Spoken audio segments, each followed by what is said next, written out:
about 9 in the morning.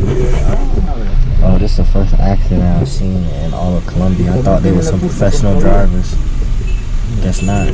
But anyway, it's about 9 in the morning. We're about to head to the frontera, which means border in Spanish. Hopefully it don't take that long, man. Hopefully we can get across before 12, but we've heard a lot of different stories when it comes to making this trip from Cali, Colombia to Quito, Ecuador. So just a quick recap.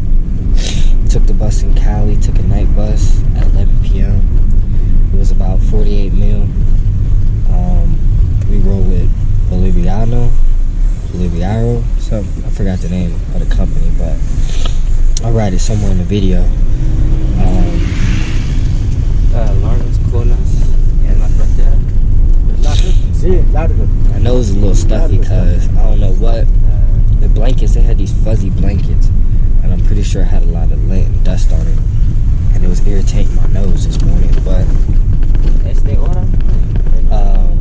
so took the bus, and you gotta take a bus to Palace.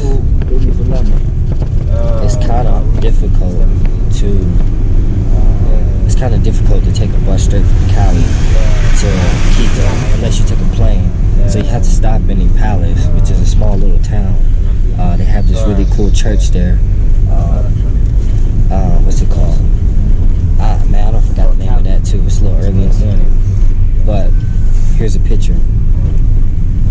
And hay dos colas, dos filas. Tiene que ser la de venezolanos una y la de colombianos otra. Entonces tienen que coger la fila de colombianos, porque de venezolanos demora casi un día entero. Okay, so sorry, side note, dude was just saying that there's two lines at the border. There's a line for Colombians and there's a line for Venezuelans, because with the crisis in Venezuela, they've been migrating all over the place. And that's why after you get to Palace, it's cool to take the overnight bus. I know you hear a lot of horror stories, but it really wasn't that bad. The bus company they had Wi-Fi and everything. They said it was going to take like 10 hours, but it really took 12. But the bus was not bad, nothing wrong. I heard stories about people getting robbed and all this type of stuff. Why they get a good bus? Yeah, just make sure you get a good bus. No rinky-dink bus. And then you stay in the Palace, and then you want to stay at San Jose Hotel. Ain't nothing but hotels here. That's another horror story, because they don't have hostels. Any Palace and hotels aren't that good. But this hotel was very modern. Breakfast not included, but it did smell good. We didn't even eat that. I got my apple here and some Pringles.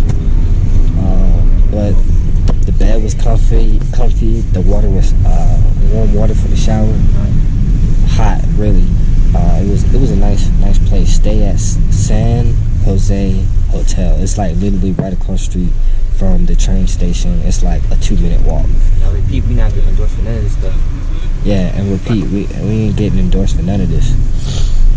I'm just putting on out of the kindness of my heart. But anyway, then you just leave, hop in a taxi like we doing now, and then to get to the border is about 8 mil from that area, from the train station to the border. 8 mil. It's about 11-minute drive, and the rest is yet to be unknown. When we get there, we'll check it out. I probably won't be pulling the GoPro out like that, because most of the time when I hear people getting robbed during this journey, it's at the border. It's a lot of people. They say it's a lot of people just hovering around the border. A lot of Venezuelans hovering around the border just each day trying to make it across, or trying to scrape up enough money to get across or whatever. But yeah, so hide your kids, hide your wives, hide your pockets. Let me see what else. Yeah, that's about it. Just being in the Palace alone, you can already start to see the indigenous culture, the roots from Ecuador. The people are a little bit shorter here. You see the ladies and the scarves. There's a name for them. I can't remember what you actually call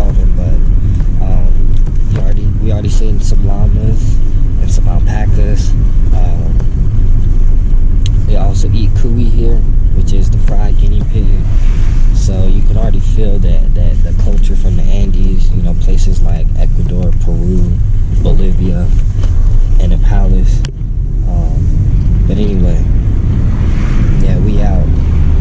I don't even know what else to tell y'all. We still got Terrell. He still got to tell you about his phone situation, what's that's like, what he did, dealing with the U.S. Postal Service to send him another phone, which honestly I don't recommend. I probably just recommend just buying a phone right then, but you know, he had an extra phone back home. So anyway, I hope y'all can hear me. I hope I ain't talking too low.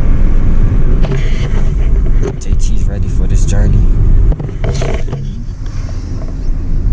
Time to close out.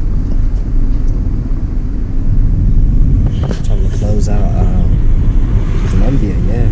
Just want to shed light on the situation of what's going on. I'm pretty sure a majority of these people are Venezuelans, but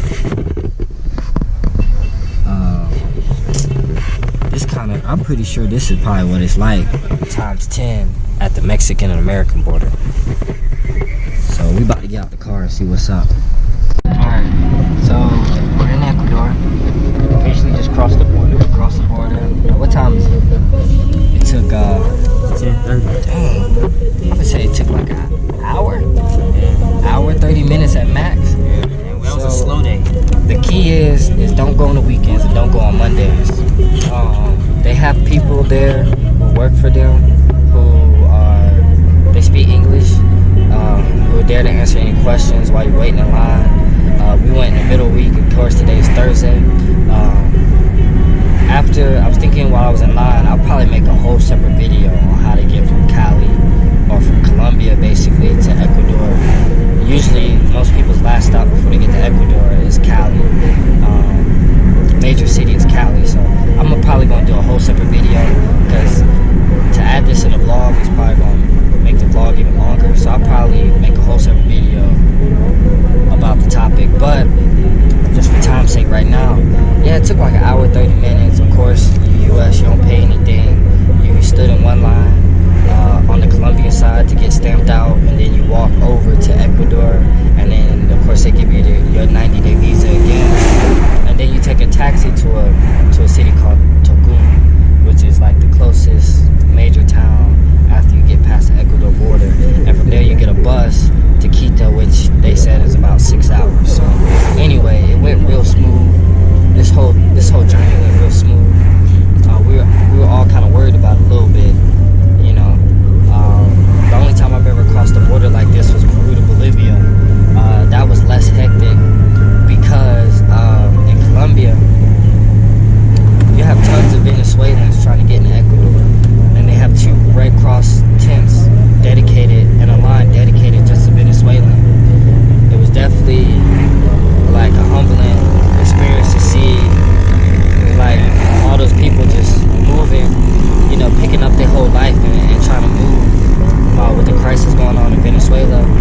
The guy said in one day it'd be 1,000 Venezuelans trying to get across the border. He said today was a slow day, so you're not seeing anything too crazy, but he said on a usual day like the weekends, like the whole thing will be packed with Venezuelans.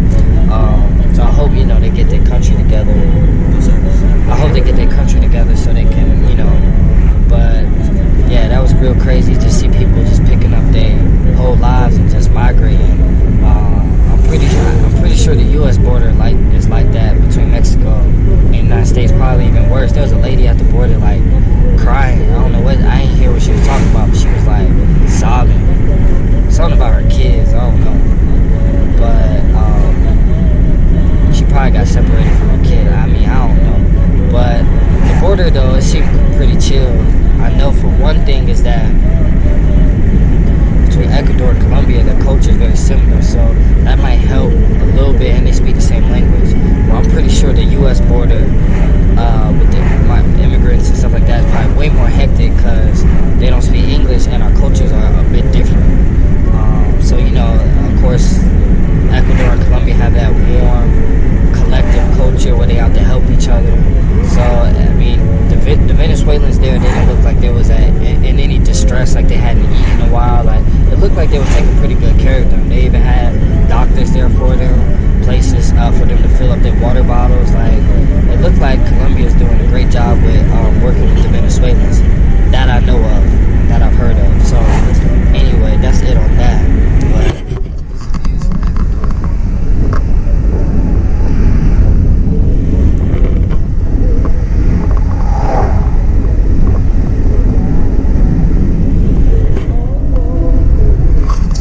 Once again at the border, they thought we was all brothers.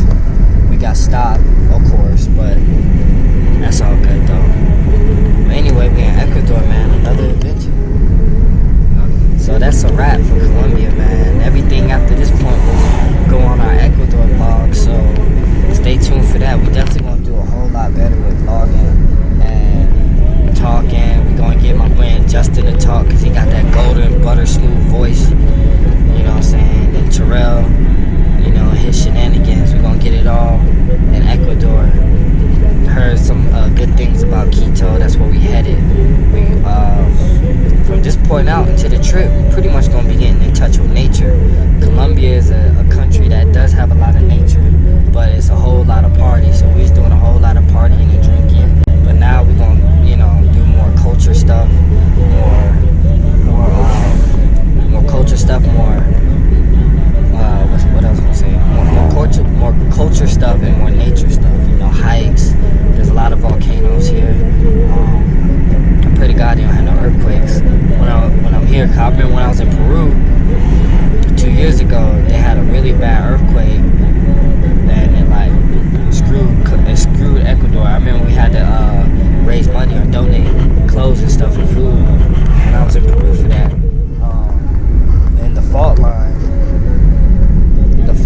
goes from Ecuador all the way down to Peru, so when they had the earthquake, it even shook Peru a little bit. But anyway, I think we're about to pull up here at the bus station. We're about to see how much this bus ticket costs. And last thing to close out this Colombian vlog is they do take US dollars in Ecuador. So just me personally, when I travel, I always keep a bit of US dollars on me, no matter where I am, for emergencies, because the US dollar is fairly strong everywhere but like Europe, so just for emergency. But anyway, all I'm gonna say is for Colombia, te veo pronto. I'm definitely going back to Colombia. It's one of my most favorite countries. After visiting it, I might, after this whole trip, go back for maybe a little while. I don't know. We'll see if we can fit it in the budget. But anyway, Colombia was nice. Y'all need to go there. Y'all need to check it out. Cartagena, Santa Marta, Medellin, Bogota, Cali, Salento. Man, amazing. So, yeah. Colombia.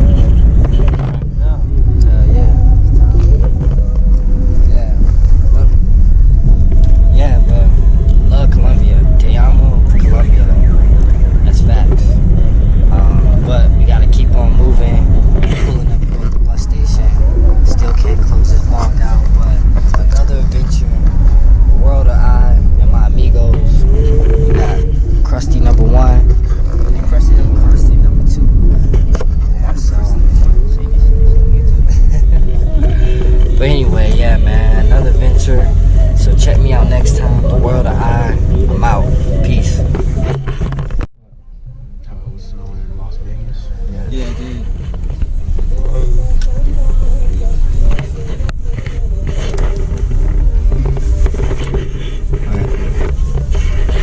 Only in Quito at the bus station. The bus took about 7 hours. Bus ride was decent.